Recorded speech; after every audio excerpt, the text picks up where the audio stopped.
नमाज असर के बाद एक छोटी सी तस्बीह पढ़ने से मैं महीना लाखों रुपए कमाने लग गया हूँ।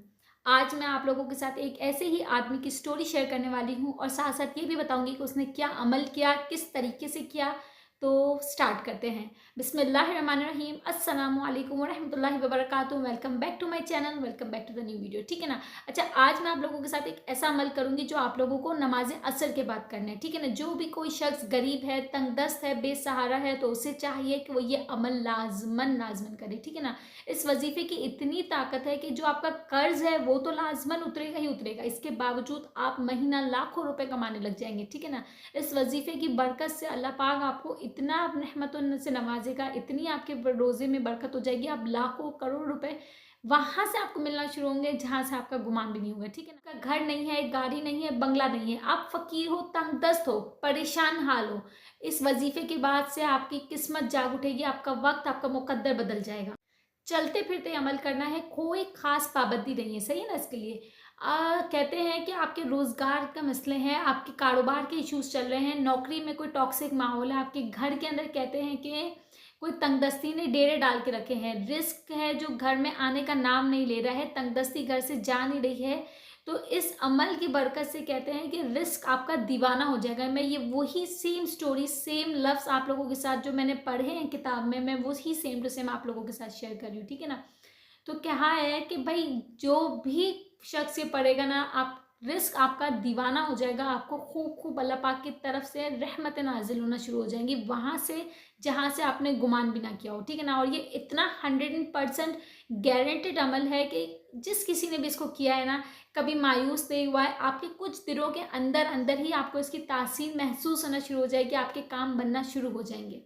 मेरी अल्लाह पाक से दुआ है कि अल्लाह पाक आपको, मुझे हासदीन की शर से बचाए। इस वजीफे की बरकत से अल्लाह पाक आपको, आपकी नस्लों को मोहताजी से बचाए। इस कहते हैं कि इस वजीफे की बरकत से अल्लाह पाक आपके दिन फेर दे, आपके नसीब खोल दे, आप लोगों को खूब और नवाजे। मैं सबके लिए आज इस सामने लाइव आप लोगों के लिए दुआएं कर रही हूँ, क्योंकि मुझे बहुत से लोगों ने कहा बंद अल्फाजों में कि भाई मेरी परेशानी है, मेरे लिए दुआ करना, किसी के सेहत का मसला है, किसी के रोजगार का मसला है, तो मैं सबके लिए दुआएं कर। अमल करने से आपको अपने अंदर खुद के अंदर चेंज होना मिलना शुरू हो जाएगा, आपको अपने अंदर खुद पाकीज़गी महसूस होने लगेगी, आपका इबादत में करने का दिल चाहेगा, आपका गुनाहों से दूर रखने का दिल चाहेगा, आप अपने आप को बिल्कुल पाक साफ अल्लाह के करीब महसूस करना शुरू हो जाएगा। ये अमल की इतनी ताकत से। चले तो अब अमल की तरफ स्टार्ट करते हैं। लेकिन देखिए, इस अमल की एक शर्त है कि आपको असर की नमाज पढ़ना लाजमन है। ऐसा नहीं कि मैं असर की नमाज ना पढ़ूँ और असर के टाइम पे ये वजीफा करूँ, नहीं, आपको मस्ट है कि आप नमाज पढ़ोगे तो ही आप ये वजीफा कर सकते हो। ठीक है ना।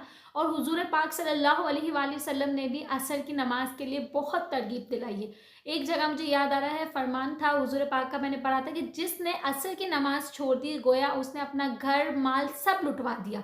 नमाज छोड़ देता है ना, समझो उसके लिए बर्बादी के रास्ते खुल जाते हैं।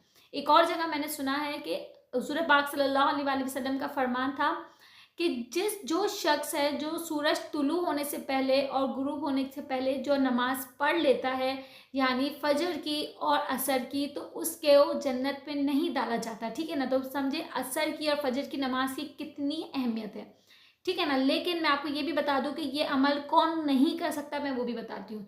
जो औरतें खास अयाम के दिनों में हैं वो ये वजीफ़ा नहीं कर सकती, क्योंकि आप जब नमाज नहीं पढ़ सकती तो आप ये वजीफ़ा नहीं कर सकती। ठीक है ना। नमाज पढ़ना आपके लिए लाजम है, आप नमाज की पाबंदी करो असर की, और इसके बाद आप ये वजीफ़ा शुरू करो। चंद दिन, मैं आपको बोल रही हूँ, गिनती के दिन नहीं गुजरेंगे और आपके काम बनना शुरू हो जाएंगे। ठीक है ना।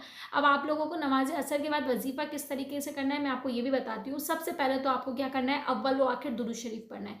अव्वल व आखिर दुरूद शरीफ आप कोई सा भी पढ़ सकते हो, लेकिन कोशिश करिएगा कि दुरूद इब्राहिमी पढ़ा जाए, क्योंकि दुरूद इब्राहिमी की इतनी खास अहमियत है, क्योंकि तभी तो इसे नमाज में शामिल किया गया ना, क्यों कोई और दुरूद को नहीं किया गया। लेकिन पाबंदी नहीं है, कोई फर्ज नहीं है कि दुरूद इब्राहिमी ही पढ़ना है। जो दुरूद आपको याद हो, आपको 11 दफ़ा अव्वल व आखिर लाजमी पढ़ना है, क्योंकि बगैर दुरूद का वजीफा अर्श तक नहीं पहुंचता। ठीक है ना। आपने दुरूद शरीफ अव्वल व आखिर पढ़ लिया, फिर आपको अपनी जो भी मकसद है, जो भी नीयत है, आपको वो करनी है। देखिए, हर इंसान का जो मकसद है, वो नीयत है, वो अलग होती है। मैं जिस मकसद से पढ़ रही हूँ, जिस नीयत से पढ़ रही हूँ, आप उस अलग नीयत से पढ़ोगे। ठीक है ना।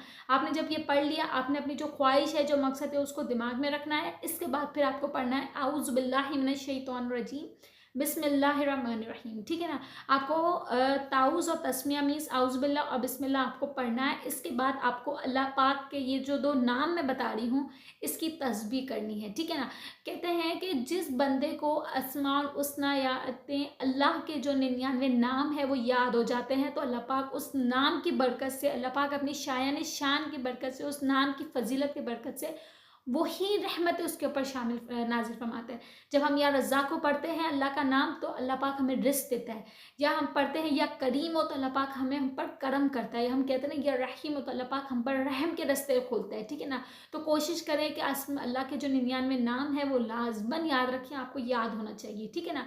अच्छा देखिए, आपने ताउज़ और तस्मीया पढ़ लिया, इसके बाद आपको अल्लाह के ये 2 नाम पढ़ने हैं, या अल्लाहु या रहमानु। ठीक है ना, या अल्लाहु या रहमानु आपको पढ़ना है 100 दफ़ा। ठीक है ना, अब आपकी मर्ज़ी है, आप उंगलियों पे पढ़ लो, आप तस्बीह पे पढ़ लो, बहुत आसान है, हार्डली 5 मिनट्स लगेंगे। ठीक है ना, आपने जब ये पढ़ लिया, इसके बाद आपको पढ़ना है सूरे इखलास। सूरे इखलास की कितनी अहमियत है, कितनी वैल्यू है, वो भी मैं आपको बताती हूँ। सूरे इखलास आपको 3 दफ़ा पढ़ना है। ठीक है ना, सूरे इखलास के तो इतने फ़वाइद हैं कि मैं आपको बताती हूँ। बहुत छोटा सा अमल है। सूरह इखलास आपने पढ़ लिया, सूरह इखलास पढ़ने के बाद फिर आप लोगों को अब वापसी अपना दुरूद शरीफ से ये वजीफे को लॉक करना है। सूरह इखलास के बाद आपने फिर वापसी जो दुरूद शरीफ था जो स्टार्टिंग में पढ़ा था 11 दफ़ा पढ़ना है और खूब दुआएं मांगनी है। और इसके बाद आपको खुद महसूस होगा कि चंद दिनों में आपके रोज़ी के रास्ते, आपके असबाब, अब लाखों रुपए, अगर आप 1000 कमा रहे हो तो अल्लाह पाक आपके लिए लाखों के रास्ते खोलेगा। अगर आप लाख कमा रहे हो तो करोड़ों के रास्ते खोलेगा, क्योंकि बेशक अल्लाह के खजानों में किसी चीज़ की कमी नहीं है। अच्छा, मैं आप लोगों के साथ सूरह इखलास की कुछ चंद बात शेयर कर रही हूँ, जिसके बाद आपको खुद अंदाज़ा हो जाएगा कि जब सूरह इखलास की इतनी ताकत है, अल्लाह पाक के जो 99 नाम है उसकी इतनी ताकत है, दुरूद शरीफ की ताकत में है, और आऊज़ु बिल्लाह बिस्मिल्लाह की ताकत है, तो आपको खुद अंदाज़ा हो जाएगा कि ये इतना 100% गारंटेड क्यों है और उस बंदे को कैसे अल्लाह पाक ने इतना नवाजा। देखिए, सूरह इखलास पढ़ने के बहुत ज़्यादा फ़ायदे, लेकिन चंद जो मुझे इस वक्त याद है मैं आपको वो बताती हूँ कि सूरह इखलास के पढ़ने से अल्लाह पाक 300 गज़ब के दरवाजे आपके लिए बंद कर देता है। अल्लाह पाक 100 दरवाजे आपके लिए जन्नत के खोल देता है। ठीक है ना, फिर अल्लाह पाक 300 दरवाजे आपके लिए रोज़ी के खोलता है। ठीक है ना, चौथा यह है कि अल्लाह पाक अपने इल्म से आपको इतना ही इल्म नवाजता है कि आपके लोग इज्जत करना शुरू हो जाते हैं, लोगों के सामने आपकी एक अहमियत बनना शुरू हो जाती है। ठीक है ना, फिर ये तो हमने सबके मुँह से सुना होगा, 5 बार के सूरह इखलास आप जब पढ़ लेते हो 3 दफ़ा, तो आपको पूरा मुकम्मल कुरान पढ़ने का सवाब मिल जाता है। ठीक है ना, फिर छठा ये कि अल्लाह पाक आपको जन्नत के अंदर 20 बंगले नवाजेगा। सोचो, हम यहाँ एक बंगला नहीं ले पा रहे हैं, अल्लाह पाक हमें वहाँ जन्नत में 20 बंगलों से नवाजेगा। कितनी ही शान है हमारा रब। ठीक है ना, और इसके साथ साथ हमारे 50 साल के, सातवां यह है कि हमारे 50 साल के गुनाह माफ़ हो जाएंगे। ठीक है ना, तो सोचिए सूरह इखलास हमारे 3 बार पढ़ने से कितना ही हमारे लिए फ़ायदा है। इसी वजह से मैं कह रही हूँ कि ये अमल बहुत पावरफुल है, लाजमन करिएगा। लेकिन जो औरतें ख़ास अयाम के दिनों में वो ना करें और असर की नमाज की पाबंदी ज़रूर करें। इंशाल्लाह आप लोगों के साथ ऐसे ही पावरफुल वजीफ़े, तमाम परेशानियों के हल आप लोगों के साथ लेकर आऊँगी। मैं जिसने भी दुआ का कहा था, मुझे नाम नहीं याद आ रहा, लेकिन जिसने भी कहा था कि वो परेशान है, किसी ने कहा था कि तबीयत की वजह से है, नौकरी में दिल नहीं लग पा रहा, बहुत से मसले होते हैं। अल्लाह पाक तमाम लोगों के मसले हल करे, तमाम लोगों को बहुत बहुत बीमारी से शिफा दे, सेहत दे, तंदुरुस्ती दे और सबके परेशानियों का हल निकाल दे। आमीन। मिलते हैं नेक्स्ट वीडियो में। अल्लाह हाफिज़।